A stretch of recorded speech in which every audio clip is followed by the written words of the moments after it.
Okay, today's question is, how do I be more confident? This would have been something good for me to know throughout most of my life, because I was very lacking in confidence until really just not that long ago. So, let's have a go. See what we got.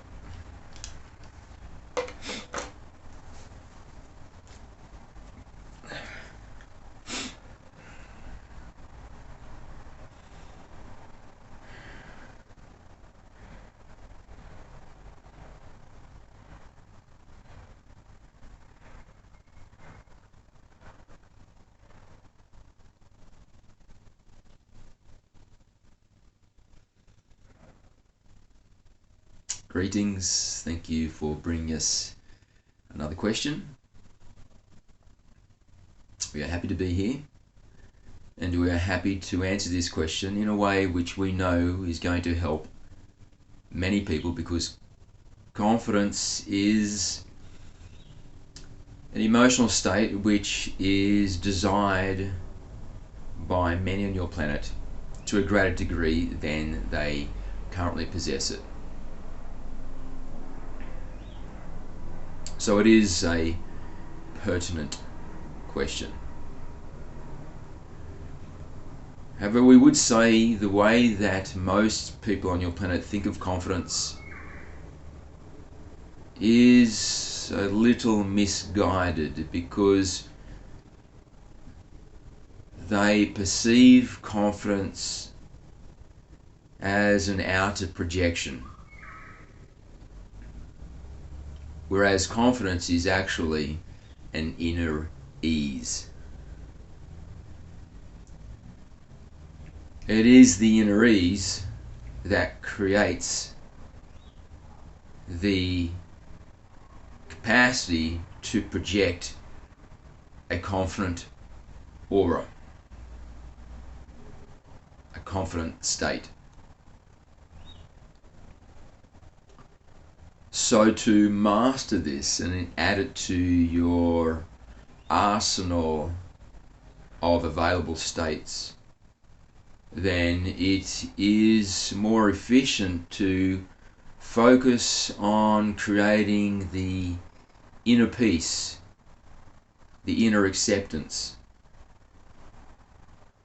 And then, as a matter of course, it will just occur that your outer projection will become one of greater confidence.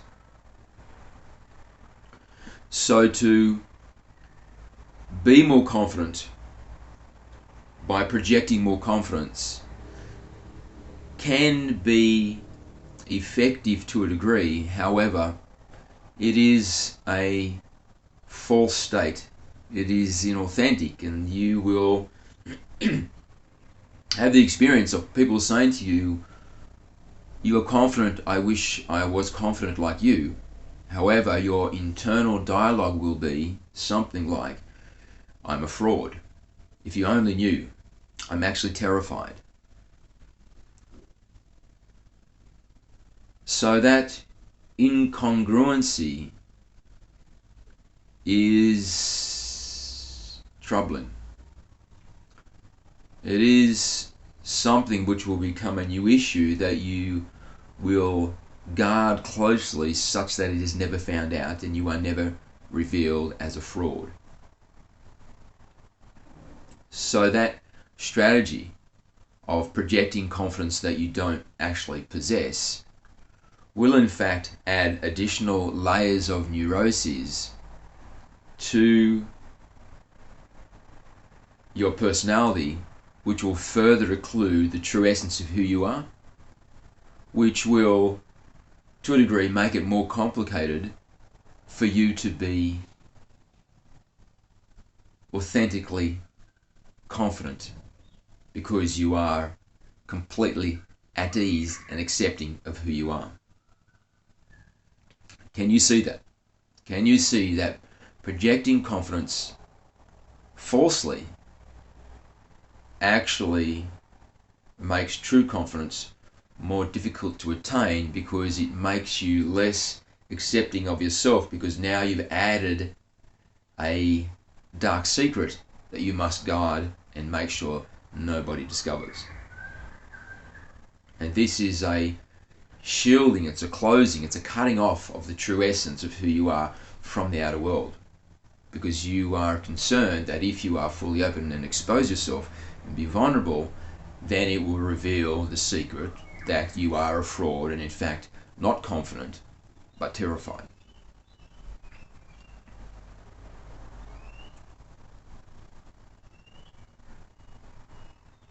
So, finding the peace, finding self-acceptance. This is the core from which your confidence, true confidence, genuine confidence, authentic confidence will radiate.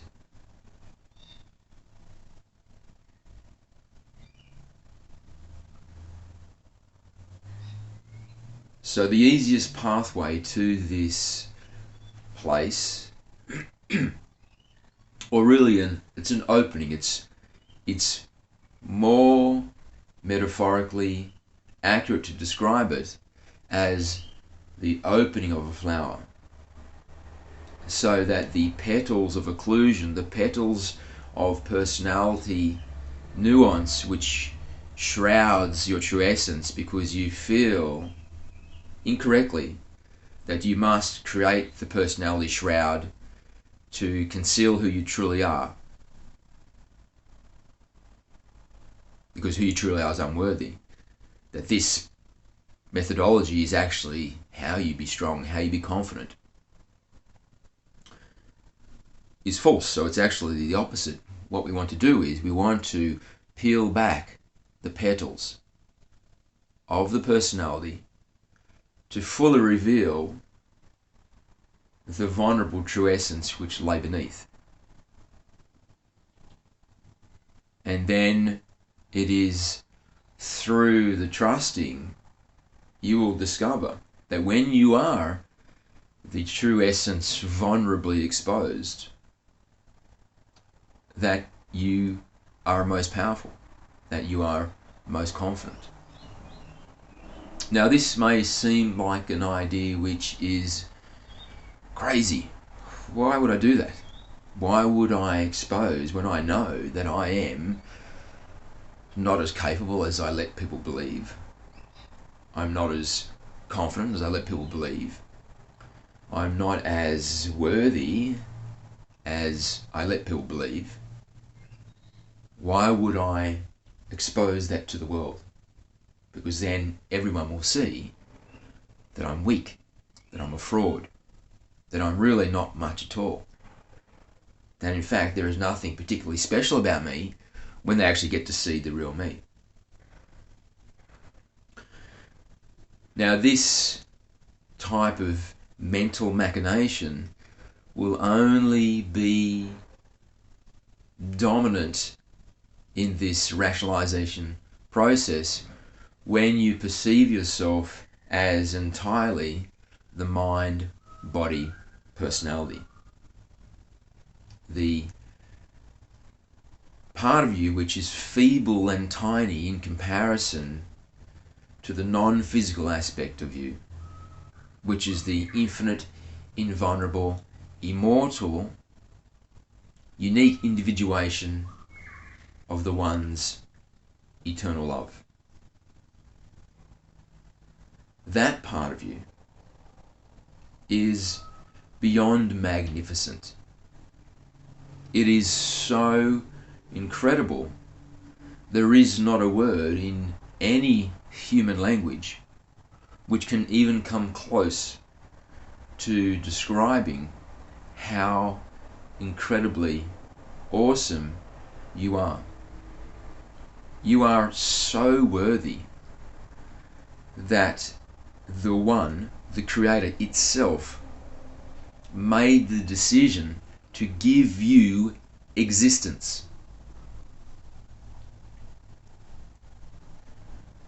The One, the Creator, the everything,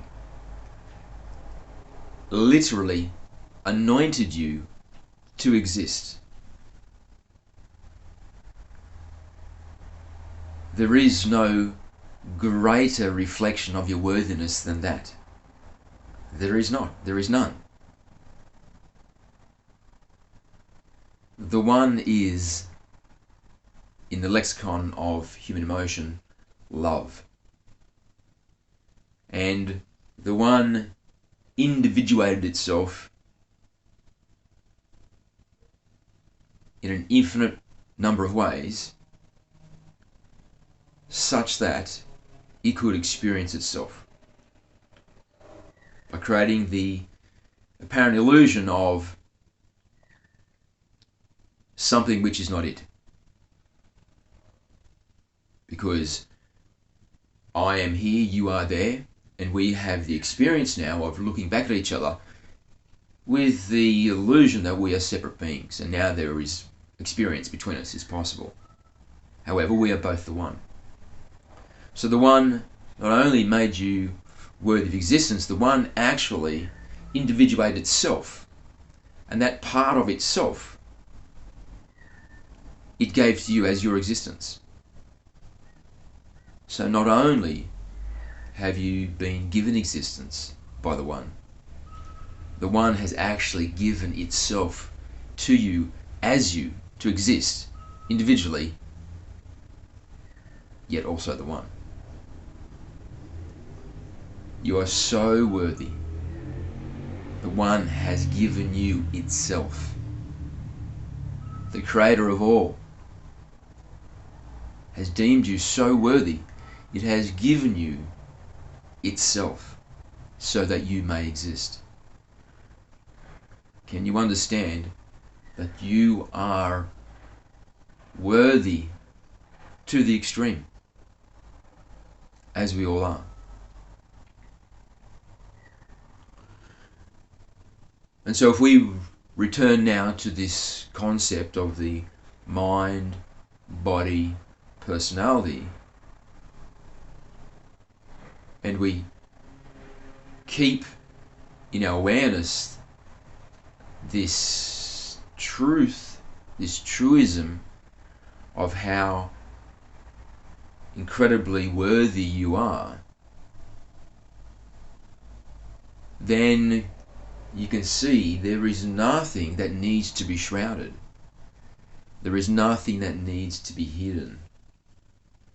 There is no reason why you cannot be authentically yourself, because you are incredible, awesome, worthy.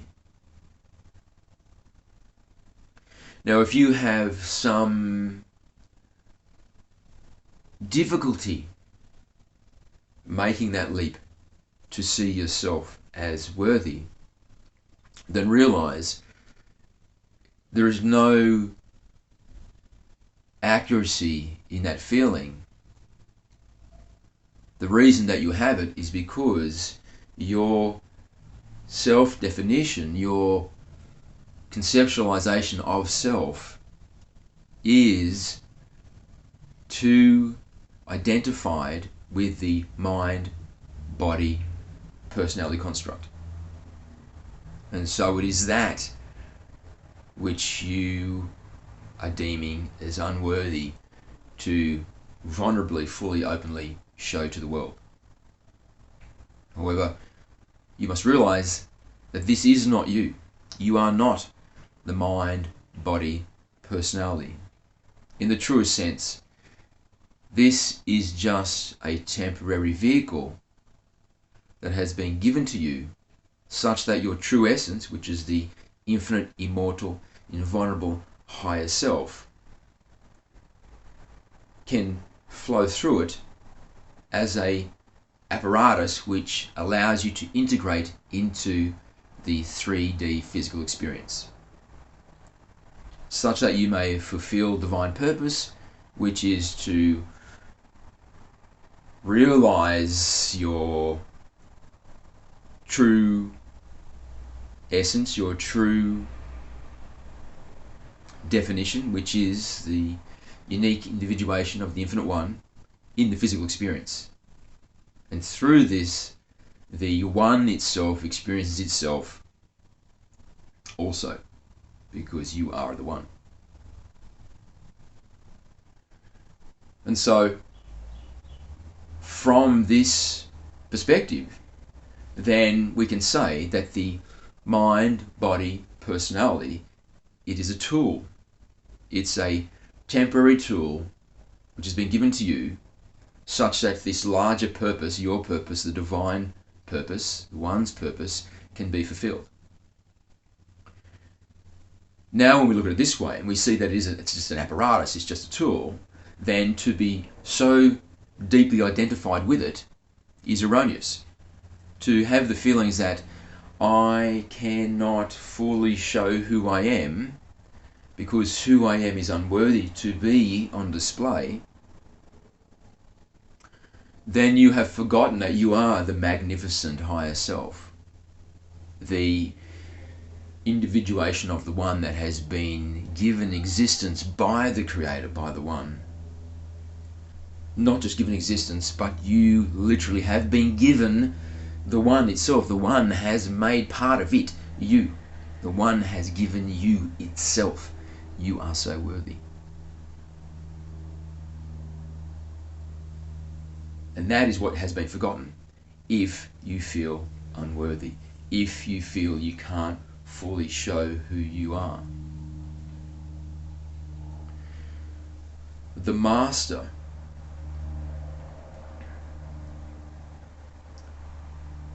straddles both identities, whereas the unawakened is almost entirely identified with the mind, the body, the personality. However, the master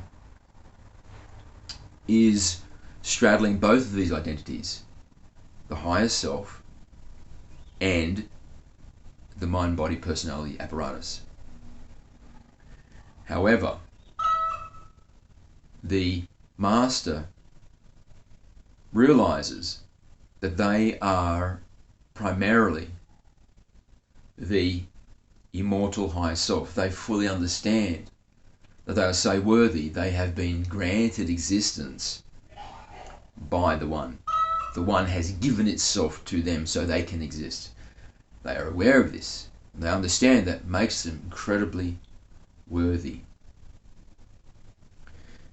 And yet they also understand that during this lifetime they are having a temporary physical experience in the vehicle which has been provided so they can integrate into the 3D experience such that they may fulfill universal purpose, which is to know thyself, so that the one also fulfills its purpose to know thyself. It's the same purpose because we are the one is us, so our purpose is shared.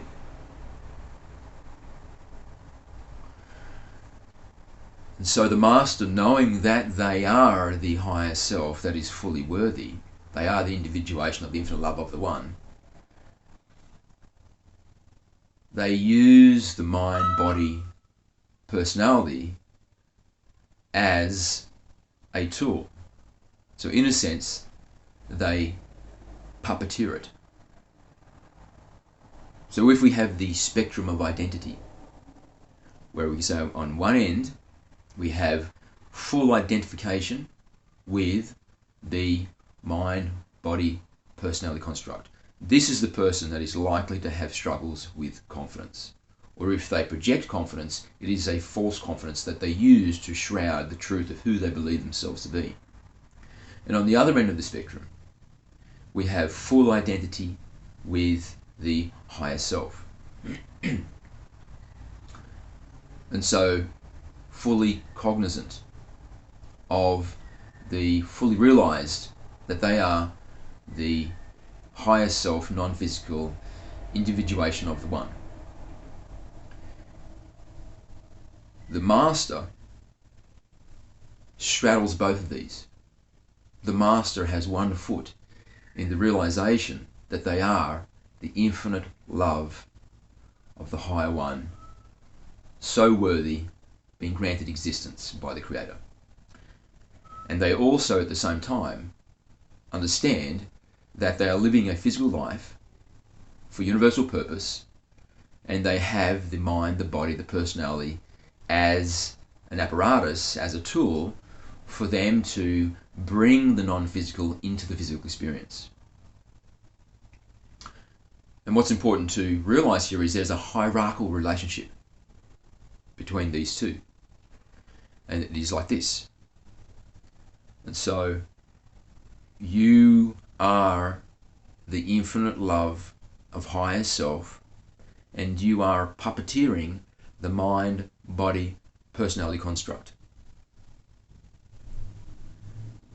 And because you are aware that you are the infinite love, the worthy of worthy, granted existence by the Creator, then when you channel through the body, which is what you're doing, you are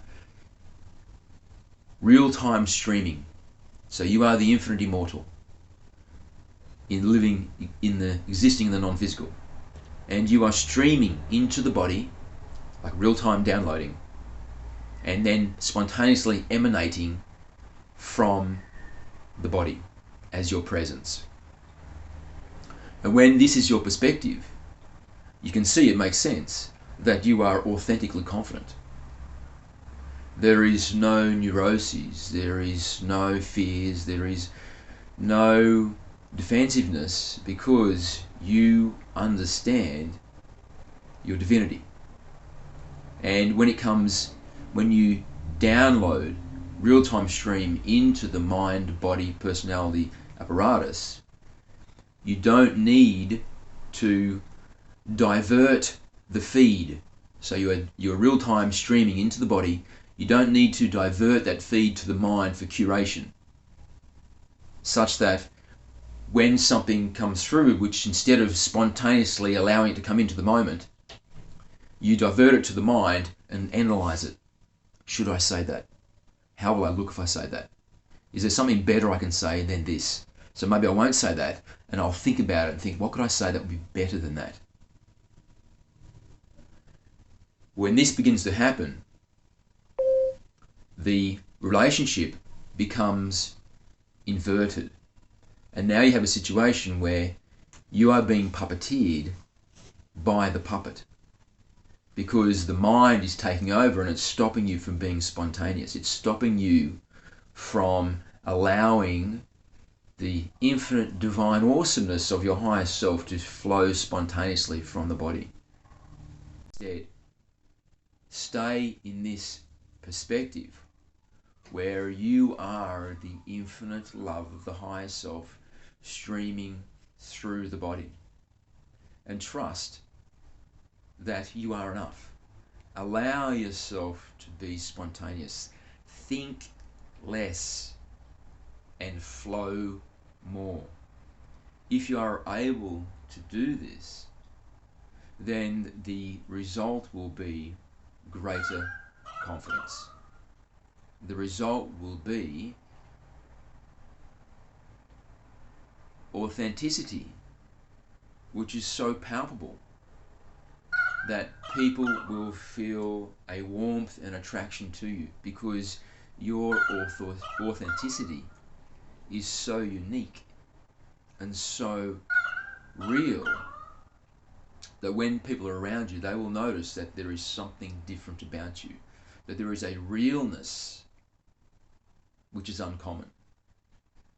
And that realness will be perceived by them as a type of deep, wise confidence. And so you are not projecting anything which is false. There is no projection, there is only flowing. So you are not projecting a confidence that you have manufactured. You are just allowing self to flow, because you understand that you are the infinite higher self. Is with great ease you allow that to flow through spontaneously. Your thoughts, you just allow